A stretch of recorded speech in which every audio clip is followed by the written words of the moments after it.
welcome to the Great Detectives of Old Time Radio. From Boise, Idaho, this is your host, Adam Graham. If you have a comment, email me, box13@greatdetectives.net. You can give me a call, 208-991-4783, and become one of our friends on Facebook, facebook.com/Radio Detectives. Well, I do want to begin by thanking those who have given in support of the show. So thanks so much for Paul, and the show is brought to you by support of our listeners. Also want to thank William for pointing out a technical error with our feeds for both Great Detectives and for Dragnet. We got that fixed and appreciate him reporting that error. Well, now it's time for us to enter into listening to the actual Poirot radio series. Poirot had been very popular in the United States already, as evidenced by the episodes we've heard from Campbell's Playhouse and from Murder Clinic. So, of course, U.S. radio series was in order. Just like they would do with the Father Brown series that they would air in the summer of 1945, Mutual moved Poirot to New York.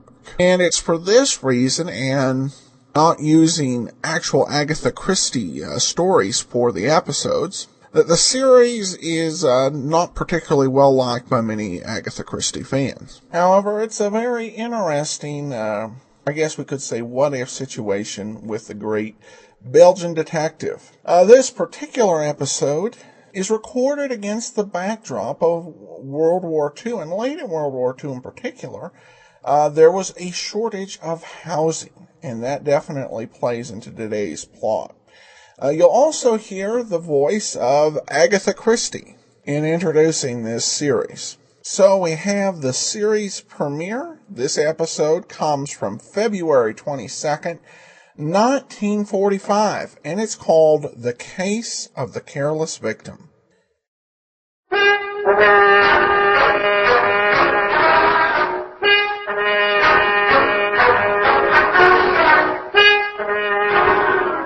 Agatha Christie's Poirot.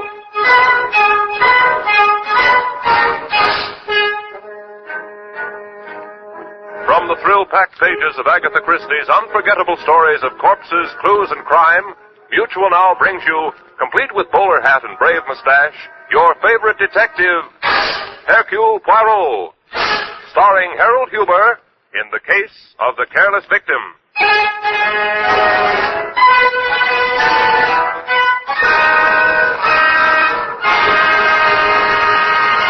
Before meeting Hercule Poirot in his first American adventure, it seems only fitting for the millions of faithful readers who have followed the little Belgian detective's career in book form to meet the famous lady who created this famous character. So it is our privilege to present a message from Agatha Christie introducing Hercule Poirot from London, England.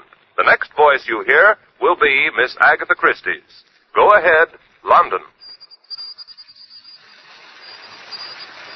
We regret that due to atmospheric conditions, we have been unable to bring you Miss Christie from London. However, we have a recording which she made earlier today and which was transmitted by shortwave to this country. We present it now. I feel that this is an occasion that would have appealed to Hercule Poirot. He would have done justice to the inauguration of this radio program, and he might even have made it seem something of an international event. However, as he is heavily engaged on an investigation, about which you will hear in due course, I must, as one of his oldest friends, deputize for him. The great man has his little foibles, but really, I have the greatest affection for him, and it is a source of continuing satisfaction to me that there has been such a generous response to his appearance on my books.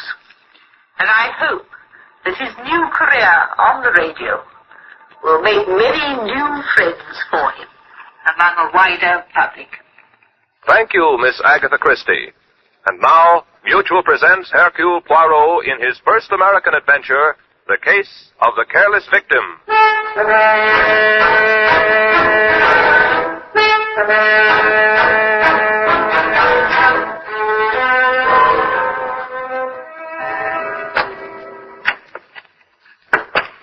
Mademoiselle? Huh? This is the Cozy Home Apartment Renting Agency. Well, we got something to rent, yeah. I had the desire to rent an apartment. Who hasn't? Please, mademoiselle, do not jest. Alors, I have with me a brief dossier of my requirements. Please to read it. Well, all right. Gentleman desires a bright sunshining apartment of a reasonable quietness near the heart of the city. Should be furnished with the utmost charm, French, provincial if possible. Price is of no consequence as long as it is very reasonable. Please communicate with me at the Hotel Windsor, Hercules, Poirot. Poirot. No, mademoiselle, the name is Poirot. Hercule Poirot. Well, I wish you luck, Mr. Poirot. Well, finding an apartment, mademoiselle, is not a matter of luck. It is a matter of employing the little gray cells. If you can find an apartment for me, please do me the kindness to inform me. Sure, if you'll do something for me. And what is that? If you can find an apartment for me, please do me the kindness to inform me.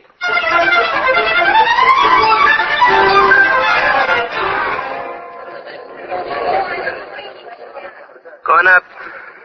Floor, please. Number 5. You are new here, no? Yes, I only came on yesterday. You're Mr. Poirot, aren't you? Poirot. Oh, Poirot, one of the boys pointed you out. Hey, sir. 5th floor. Oh,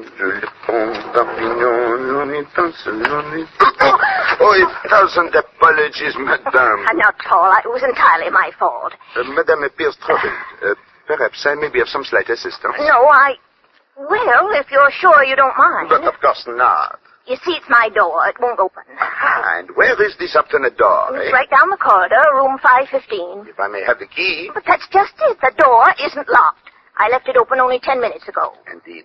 Madame is very trusting, eh? Here it is. You see, it's stuck. It won't budge. It is not precisely stuck, madame. It gives a trifle. This door is barricaded. Oh, my goodness. Voila, she moves, eh?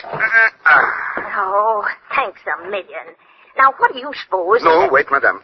Perhaps it is better if I look first. Hélas, it is as I have feared. What is it? You do not know? Look. Oh, it's a man. Is he... Oui, madame. He has been strangled. Oh. This is murder.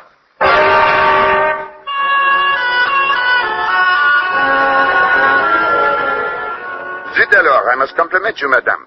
Your color, it is excellent, and you did not even commence to faint. For one who... I don't fall apart in a crisis, if that's what you mean. And furthermore, I'm not madame. I'm mademoiselle, by choice. Miss Abigail Threshold. And now, if you'll get that corpse out of here, I'd like to sit down. That I regret I cannot do, mademoiselle. The body must not be touched before the police arrive. Police? Well, yes, of course, the police. I am calling them now. Hello? Inspector Stevens. It is I, Hercule Poirot. Alas, no. I have not yet found the apartment. But I have found something of perhaps more interest. A corpse.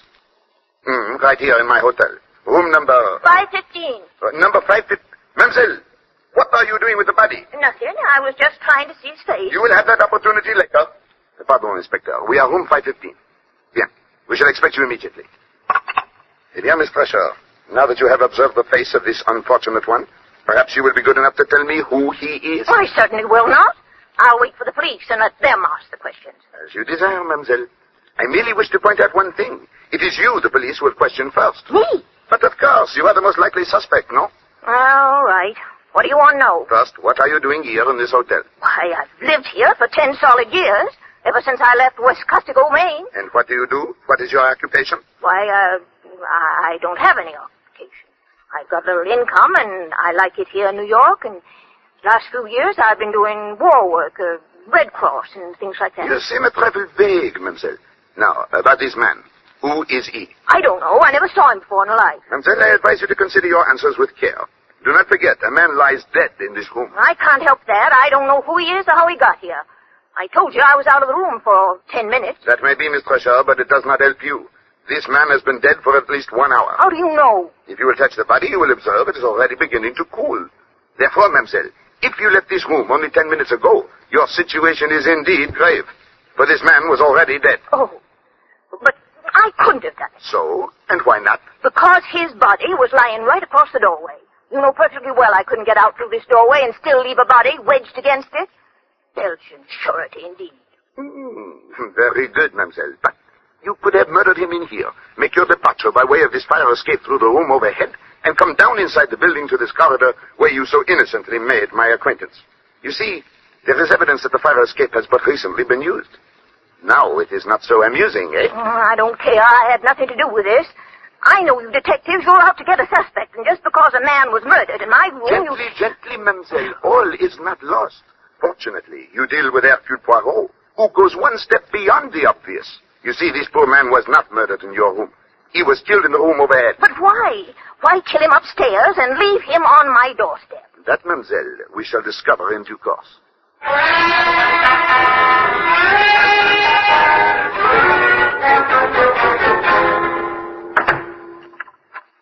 All right, Mr. Poirot, now that you've got the corpse safely locked in my room and us outside, what am I supposed to do? Sleep on the fire escape? I do not think that will be necessary, mademoiselle. You are coming with me to the lobby where we shall wait for my friend, Inspector Stevens. He will see that you are comfortably sheltered for the night. Oh. Tell me, Mr. Poirot, how'd you figure out that the murder took place upstairs? Is it not apparent, Miss Thrasher? Please to squeeze the bell for the elevator. I look out of your window and observe the fire escapes. And what do I find? Everywhere the dust reposes peacefully. Well, naturally. The help is too busy to polish fire escapes. Ah, mademoiselle, but on one stairway, the one leading up from your window, all is disarranged. There is a broad, clear path through the dust, and it is precisely the width of a human body. And since the path extends only to the floor above, it is obvious the body has been dragged down from room 615. Also, on the garments of the dead man, on the trousers, the left elbow, and across the shoulders, there are unmistakable traces of rust. Ah, voila, the elevator. Going down. Monsieur, would you be good enough to explain why you were so long in arriving? Huh? Oh, it's this old car. Every once in a while it goes on a fritz. Comment? On the fritz? Out of order. Yeah, it got stuck on a ninth. You have been on the ninth floor all this time? Yeah, that's right. That is difficult to believe. Why? Because the indicator has been pointing to the basement. Ah, that indicator. As soon as anything goes wrong, it flops. I am not so sure that is true of the indicator. But unquestionably, monsieur, it is true of the too clever murder. As soon as anything goes wrong, it flops.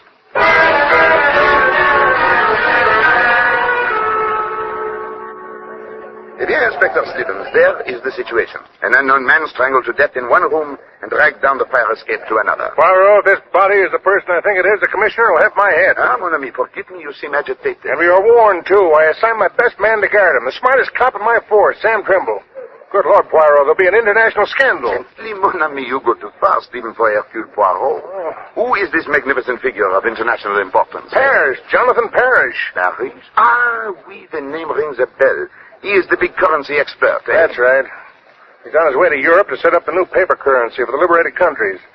Checked in at the Windsor today. Was supposed to pick up some papers, dyes, and inks, and then hop a bomber tonight. The fifth floor, please. An enormous undertaking, and one of great importance. And I was responsible for his safety. He's supposed to be an eccentric sort of guy. No photographs, no publicity. Trimble was the only man on the force who knew him at all, and Trimble failed. Do you see what this means, Poirot? I see only this, my friend. We have arrived at the first step in the solution of this distressing murder. For now, we know the motive. This way, Inspector. This is the room. Mademoiselle Thrasher, your key. Here you are. I'll never live this Oh, down. you exaggerate, mon ami. Even the best of men sometimes fail. Regard, Inspector. Here is your corpse. They certainly did a job. Thunderation. You are shocked, monsieur? Poirot, do you realize what's happened? But of course, Inspector. It is not Jonathan Parrish who has been murdered, but your own faithful policeman, Sam Trimble. Poirot, that's not very funny. You knew it all the time. Pardon, mon ami, I knew nothing of the sort. But you distinctly told me. No, Inspector, you told me. To me, the dead man was an unknown corpse. It could be anyone. But when you speak of two men, one a wealthy financier of international importance, the other a police officer, by employing the little gray cells, it is not difficult to conclude that the corpse with the large, high, comfortable shoes and the plain suit is the policeman. Oh, of course. I'm sorry. Monsieur, there is no time now for the profuse apologies. Yeah, you're right. We've got to get to Parrish at once. The poor guy doesn't even know his bodyguard's gone. Hello. Operator, what room is Jonathan Parrish in? Huh? 615. Hold on. Poirot, that's the room directly over this one where Trimble was killed. Precisely. Operator, let me talk to Mr. Parrish. I think you will find the gentleman does not answer. Why not? Oh, obviously, he would not witness a murder without reporting it. On the other hand, he too may... Good Lord, Poirot, do you think he's dead too? Well, we know he received a warning from Hillary Kent. I do not follow you, mon ami. Huh? Oh, I don't blame him. Hillary Kent is a criminal egomaniac. Ah, one who commits crime chiefly for the pleasure of baffling the police, eh? Exactly. Well, this Hillary Kent, or somebody who calls himself Hillary Kent, is one of those guys. He pulled off a few clever jobs and got away with them. We don't know anything about him, but whoever he is, he's got to get his thrill out of every job. So he makes it a rule to warn his victim. Ah, oui. I know well the type. And Monsieur Parrish, I take it, has received such a warning. Right. Now you see why I assigned my best man. Yeah, but now we must hasten upstairs to Monsieur Parrish's room. Already it may be too late. Yeah, I'll go too. I don't want to stay here with this body. You'll stay right here, Miss Thresher, until I give you permission. If you do not mind, myself, I am not averse to Miss Thresher's company. I find her very intriguing.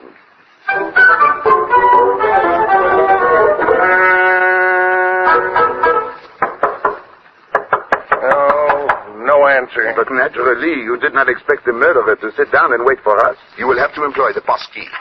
Remember, Miss Thresher, you're not to touch anything. It's perfectly all right. I'm wearing gloves. The inspector is thinking of fingerprints. Well, I do not think he will find any. Monsieur Kent, or whoever the killer may be, is too clever to leave any such traces. Yeah, maybe. But I want to be sure we don't lose even the tiniest clue. An excellent approach, mon ami. There are many interesting things we may learn here about Monsieur Parrish. He certainly gets around a lot. Oui, the labels on his luggage are from the four corners of the earth. Miss Thresher, I said you're not to touch anything. Oh, for goodness sake, it's only a book. Books may be of great significance. Ah, oui. This one, for example. It is no ordinary book.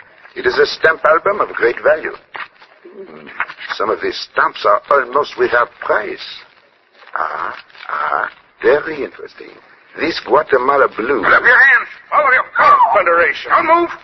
I said don't move. Have no fear, monsieur. I will not dispute the authority of your gun. Mister, you can't get away with this. Put your gun down and talk fast. Who the devil are you? But obviously, Inspector, this is the man we seek. Monsieur Jonathan Parrish. That's just who I am. All right, speak up. Which one of you is Hillary Kent? Hillary Kent? Yes. Well, now, wait a minute, Mr. Parrish. You've got this all wrong. I'm Inspector Stevens, Homicide Squad, and this is Hercule Poirot, the famous Belgian detective. Yeah, so you say. You don't look like policemen to me, particularly that little squirt with a silly mustache. Eh? You stay right where you are till I check on you.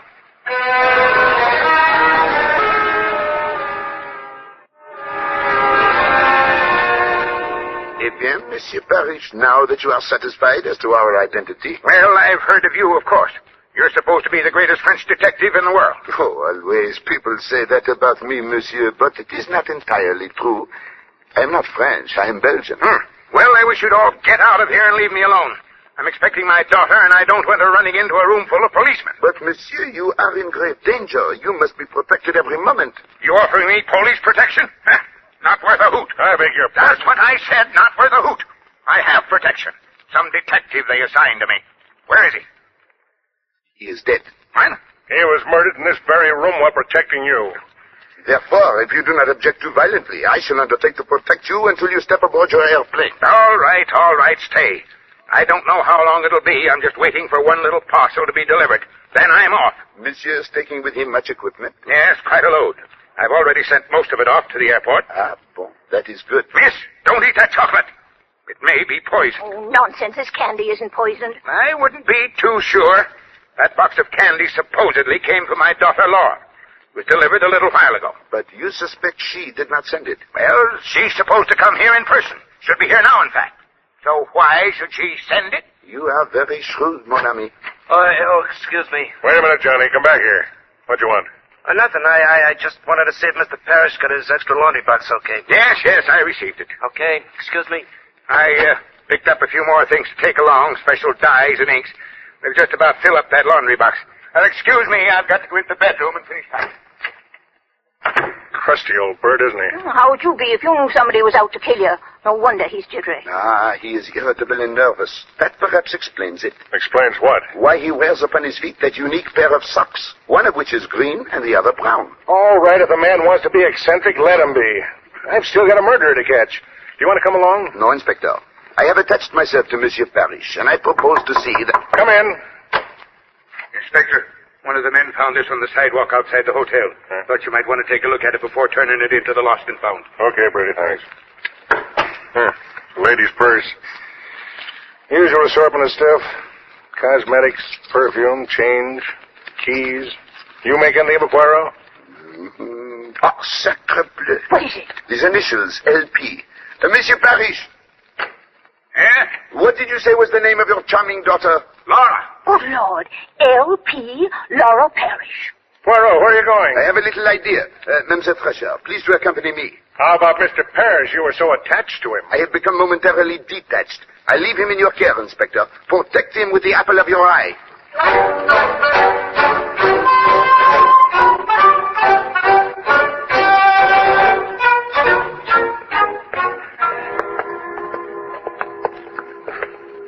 Come, it will not be the first time you have left the elevator unattended, Monsieur Johnny. Come along. Mr. Poirot, you're wasting your time in this basement, believe me. Nevertheless, it interests me. Please to light the way. There's nothing here, just a lot of ash cans. One moment.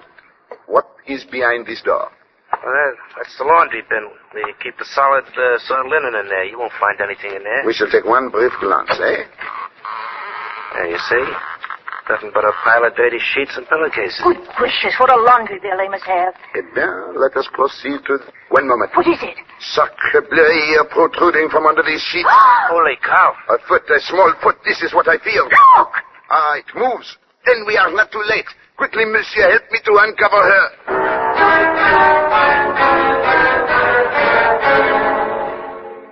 That's all I know, Mr. Poirot. I was walking along the street toward the hotel. Just as I passed the alley, I was pulled in. I tried to scream, but something was pressed against my mouth. Chloroform, Miss Parrish. Had you seen your assailant, you would have seen Hilary Kent. Hello, Miss Parrish. You are most fortunate. Another few minutes under those linens, and who knows? Voilà. Here is the room of your father. Inspector Stevens, here is Miss Parrish. Oh, well, that's a relief. Come in. I was afraid, Poirot, you'd turn up with a body. How'd you manage to find her? That is not important now. We have found her. But we seem to have lost the father. Oh, yes. Miss Parrish, I'm sorry. Your father's terribly upset about you, but his material was delivered and he had to rush off to the airport. Oh, no, don't tell me I missed him after all this. Ah, ma pauvre petite. We have neglected you, eh? Miss Fresher, your room is now free of corpses. Please take Mademoiselle Parrish down and extend to her the first aid. Come along, Nora. Thank you. Inspector, I hope you do not later have cause to regret that you permitted Parrish to go off to the airport unprotected. He'll be all right. Besides, I've got a job to do here, although, frankly, I'm in a complete fog. I can't make head or tail of the whole business. No, Stevens. The head and the tail we have. What? Yes, it is merely a fragment of the middle that we still lack. Oh, who is it? Hey, where are you going? To see how Miss Parrish is, and to telephone the airport to see that Mr. Parrish receives the proper attention. Au revoir.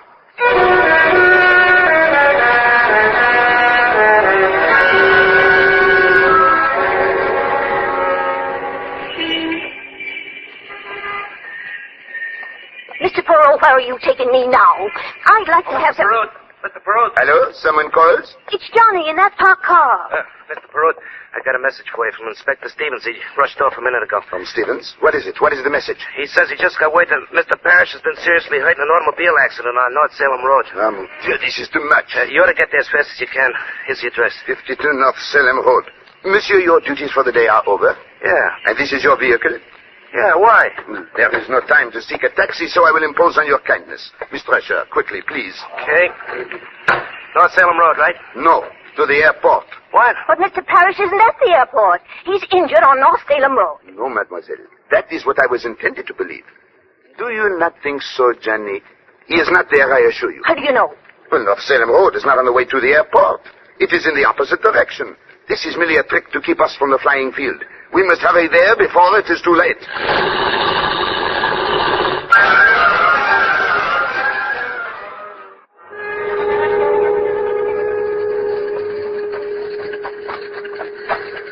Well, the airplane is still there, but I don't see anything of Mr. Voilà, over there. Parrish, as large as life. Yeah, it's him, all right. Come along, please. Both of you. Monsieur Parrish. Monsieur Poirot. My daughter. Is she? She is at the Hotel Monsieur Rescue. She has had a small misadventure, but she is entirely safe. Oh, thank heaven. You are relieved, eh? I don't think I'd have gotten on that plane if you hadn't found her. Fortunately, I didn't have to. They've been delayed a little. Poirot. Inspector Stevens, I knew you would not walk into the trap. Yeah, but as usual, you beat me to it. I was halfway out to North Salem Road before I realized what was cooking. Eh bien, here is Mr. Parrish safe and sound, eh? I suggest the bomber be inspected with great care. There may be sabotage. Good idea. Also, have all the doors of this building guarded. Mr. Poirot, do I have to hang around here? But of course, Johnny. We may require you for our return trip. Oh, Monsieur Parrish, here is your pilot who approaches. Oh, we're ready now, Mr. Parrish. Thank you. Oh, Captain, here comes my luggage. Will you see that it gets aboard? All right, sir. And be especially careful of that wooden crate. Well, goodbye, Inspector. I must admit you've been extremely helpful, and I'm much obliged. Not at all. Goodbye and happy landing. Stresher? Goodbye, sir. Monsieur Poirot, it's been a privilege to know you. I'm only sorry I couldn't remain to see you break the case. But you have, monsieur. I beg your pardon? The case, it is broken. Inspector, meet Hilary Kent, the gentleman to whom you have just wished bon voyage. Hilary Kent, you're mad, Poirot. Good gracious, I thought he was Paris. And that wooden crate, which I have waited so long to see, it is not to be moved, Inspector. Why not? Because, mon ami, it contains the body of Jonathan Parrish.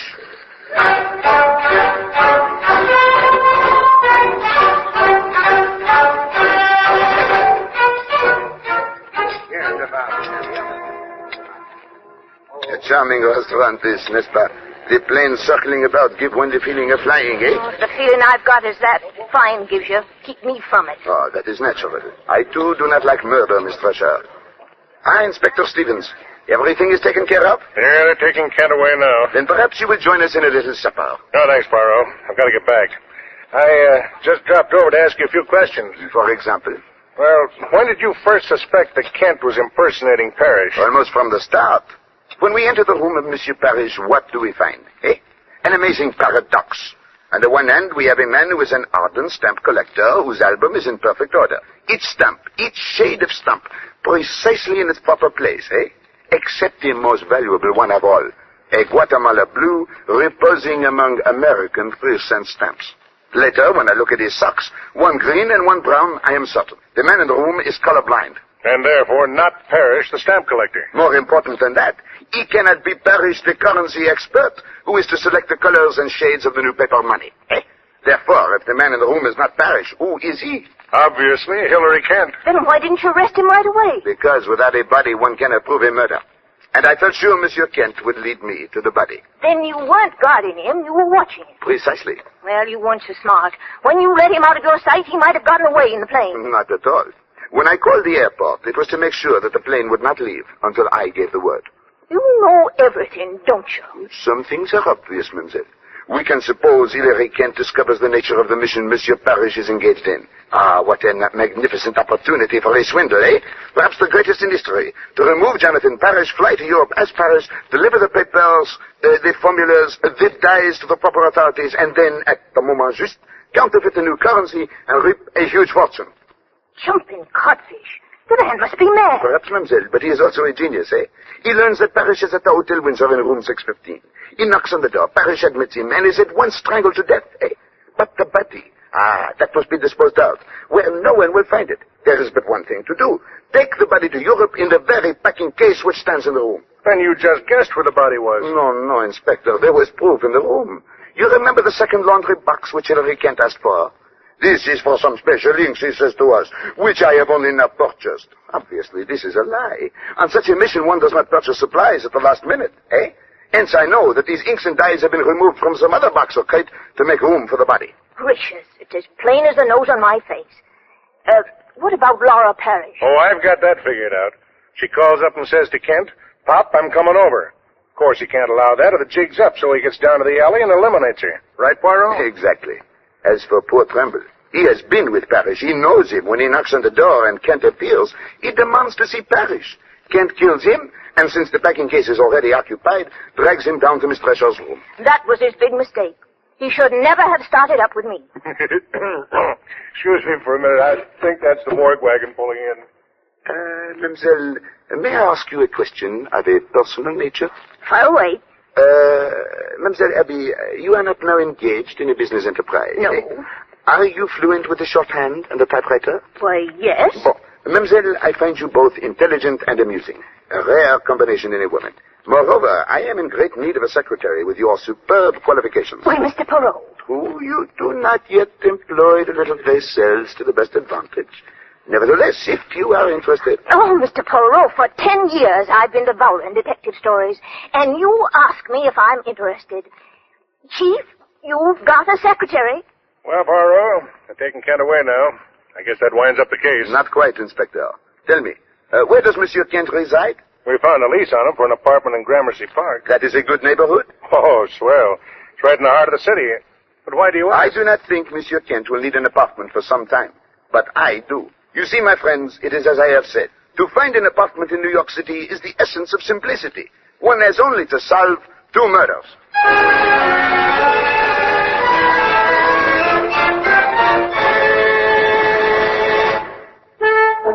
Agatha Christie's Poirot is directed by Carl Eastman.